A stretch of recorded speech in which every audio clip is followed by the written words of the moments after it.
raison pour laquelle je reste convaincu que ne devient pas chantre qui veut. Parce que dans le ciel, ce ministère était le plus proche du trône de Dieu. Vous n'avez pas dit même que c'était ce ministère-là qui sécurisait le trône de Dieu. N'est pas chantre celui qui sait chanter. Aujourd'hui, dans le milieu chrétien, beaucoup confondent les artistes chrétiens et les chantres de l'Éternel. Beaucoup confondent les artistes chrétiens qui font du gospel et les chantres de l'Éternel. Parce que beaucoup se font appeler chantres, mais ne sont pas des chantres, mais sont des artistes. Mais des artistes qui chantent Jésus.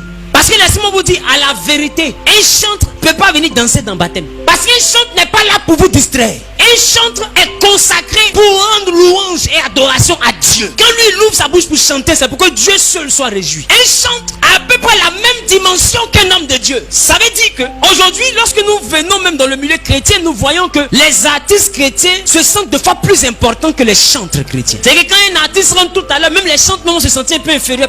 C'est un artiste, il a la renommée. Avoir la renommée et puis avoir le sacerdoce, c'est deux choses différentes. Parce que beaucoup chantent Jésus, mais beaucoup ne sont plus des adorateurs. Des fois, ils n'ont même pas une église où ils rendent culte. Tous les endroits où ils vont là-bas parce qu'ils auront un cachet. C'est pas des adorateurs, c'est des artistes. Ils ont un producteur, ils font de la promotion, ils font tout comme des artistes. Seulement que eux, ils chantent pas autre chose que Jésus. Mais c'est pas des chantres. Parce qu'un chant a des valeurs. Un chant est utilisé dans des combats. Mais un artiste ne peut pas faire combat. Lui-même, il est en danger. C'est pourquoi on apprend souvent que les artistes chrétiens de fois vont prêcher dans des pianos bas et tout ça. D'autres même vont s'amuser en boîte de nuit et tout ça. Bah, c'est pas des chants. Celui qui a instauré les chantres s'appelle David. Sinon, avant ça, des gens chantaient. Mais celui qui a instauré l'ordre des chantres, c'est le prophète David. Et les chantres ont été pris de la tribu des Lévites. Là où on prend les hommes de Dieu, c'est de cette même tribu que David a pris des gens pour être des chantres. Ça veut dire qu'ils ont reçu la même onction que les hommes de Dieu. Ça veut dire que par les chants, ils peuvent faire des délivrances. Dieu peut opérer des miracles. Par les chants, ils peuvent convertir des gens. Les chants sont des messages qui ont l'onction au même titre que des prédications. C'est la raison pour laquelle par en guerre, Dieu a demandé à ce que les chantres soient devant. Parce que les chantres avaient l'onction. Ne confondez pas les artistes chrétiens et les chantres de l'Éternel. Normalement, dans le temple, qu'un artiste même arrive, il doit s'asseoir là-bas. Il ne doit pas monter là où les chantres arrivent. Parce qu'il n'est pas chantre qui veut. Mais aujourd'hui, dans les églises, on a des chantres qui ne prient pas, qui ne gênent pas. Tout ça fait, c'est exercice de voix.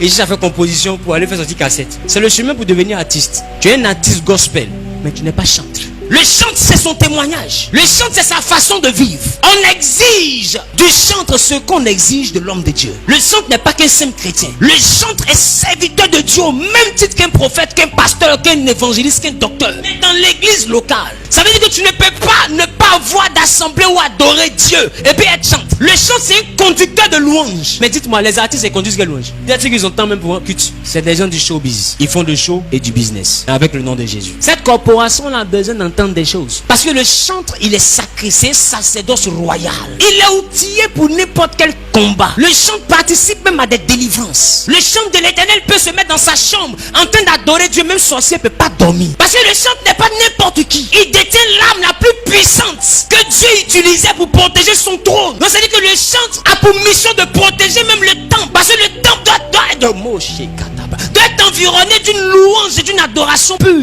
pour que les fondements puissent tenir. C'est la raison pour laquelle quand Satan veut attaquer les églises, majoritairement il attaque les chantres. Parce que c'est un groupe qui est très sensible. S'il réussit à les toucher, il sait qu'il a touché le cœur de l'église. Aujourd'hui, beaucoup écoutent, beaucoup attaquent, beaucoup réellement vont vers les hommes de Dieu, mais peu s'intéressent aux chantres. Or, si l'église va mal aussi, que les miracles diminuent, c'est aussi en partie à cause des chantres.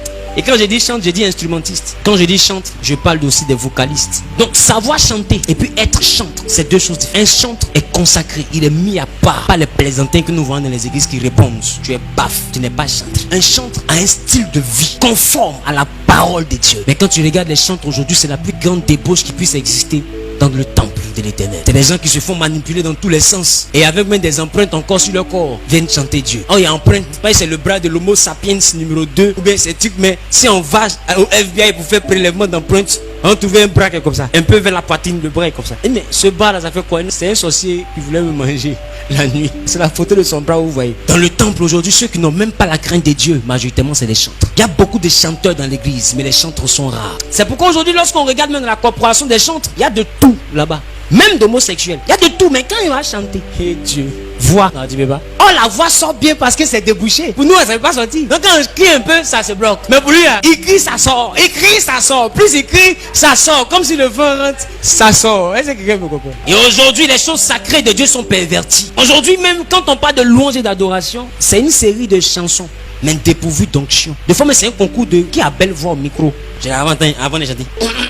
Seigneur, fais-moi voir. Tu es vaincu. Non, c'est méchant. Il faut faire la différence entre l'envie de plaire et être chantre. Parce qu'un chantre qui rentre en compétition n'est plus jamais un chantre. Parce que quand on est chantre pour plaire à Dieu et non pour être meilleur que les autres. On n'est pas chantre pour dire j'adore Dieu, vraiment il y a l'ambiance. Non, tu es un ambianceur. Quand un chantre commence à chanter le Seigneur, c'est les cœurs qui sont touchés, c'est pas les oreilles. Un véritable chantre, quand tu commences à travailler, son adoration te plonge dans une repentance. Toi seul tu te sens sale quand tu l'écoutes. Toi seul tu écoutes, toi seul tu pleures, on t'a pas giflé. Toi seul tu écoutes, toi seul tu te mets à genoux. Comme s'il y a une force qui te plie pour te mettre à genoux. Parce que le véritable chantre a l'onction. Il a la présence de Dieu avec lui. Oh, la Bible dit en son nom quoi? Tout genou fléchit. Le véritable adorateur qui transporte la vie de Jésus, lorsqu'il commence à adorer son Dieu, tu vas fléchir ton genou, ton cœur sera touché. Tu montes, tu descends, ton cœur sera touché. Même si tu es le plus grand païen, quand tu vas l'écouter, tu vas avoir frisson. Il y a quelque chose qui est dans ça.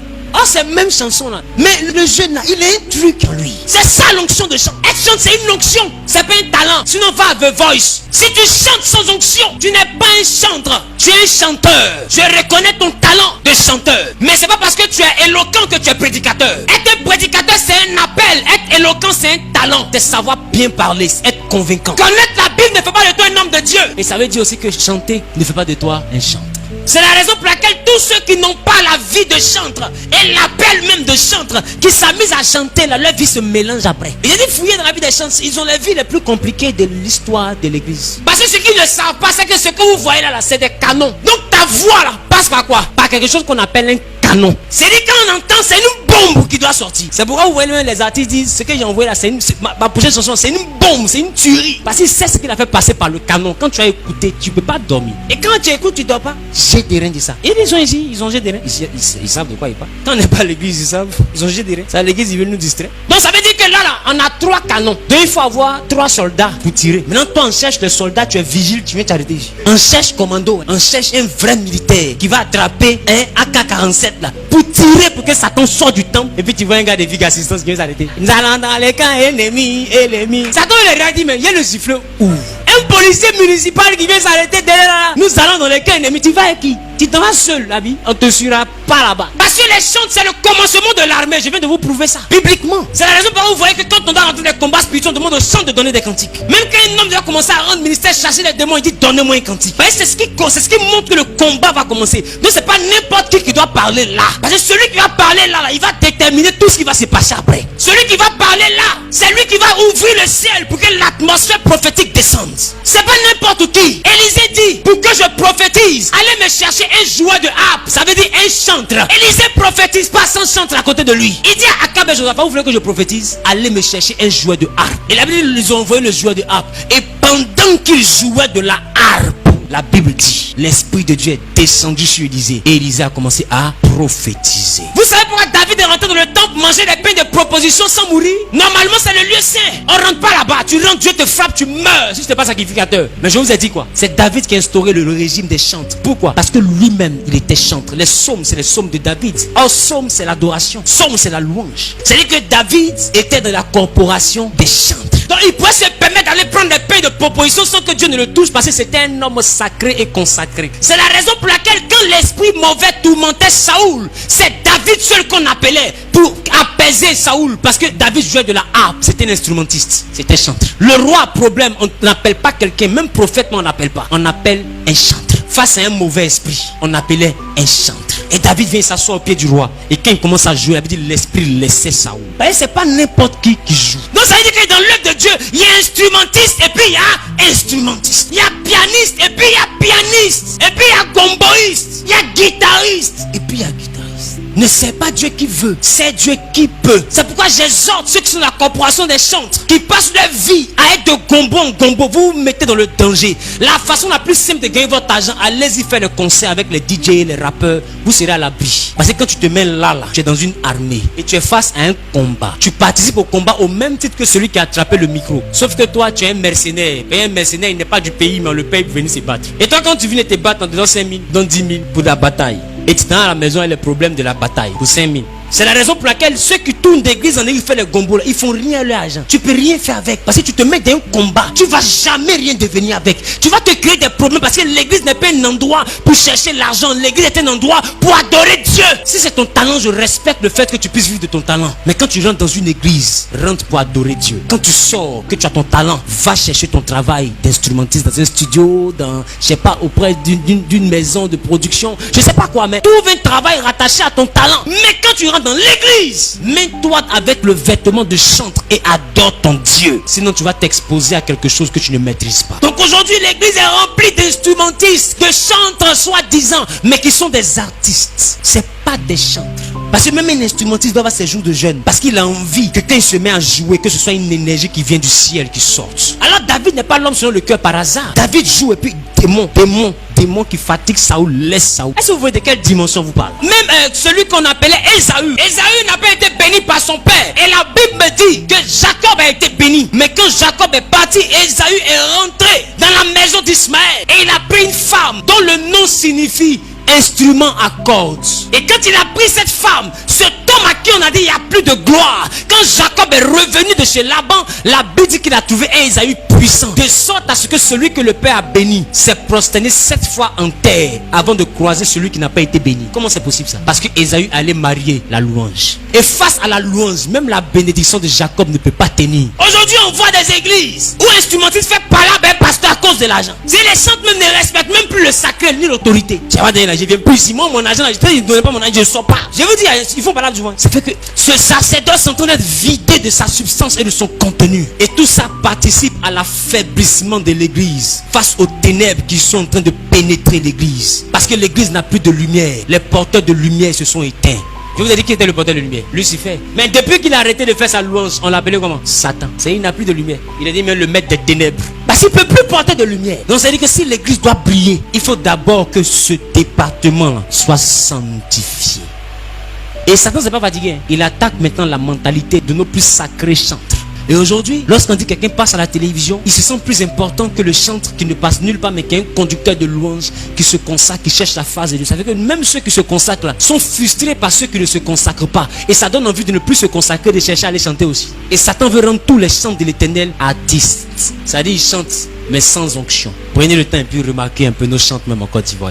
Ils font leur promotion, ils font tous les tapages. Mais comment ils sont devenus riches? Parce que ce n'est pas des chanteurs, c'est des artistes. Donc ils vont lutter les pains avec les autres artistes. Ils vont lutter les gombos avec les autres artistes. D'autres sont fait clash. Clash musical. Un chantre dans clash. Clash est qui? Un chanteur qui ouvre sa bouche, c'est pour que Dieu descende.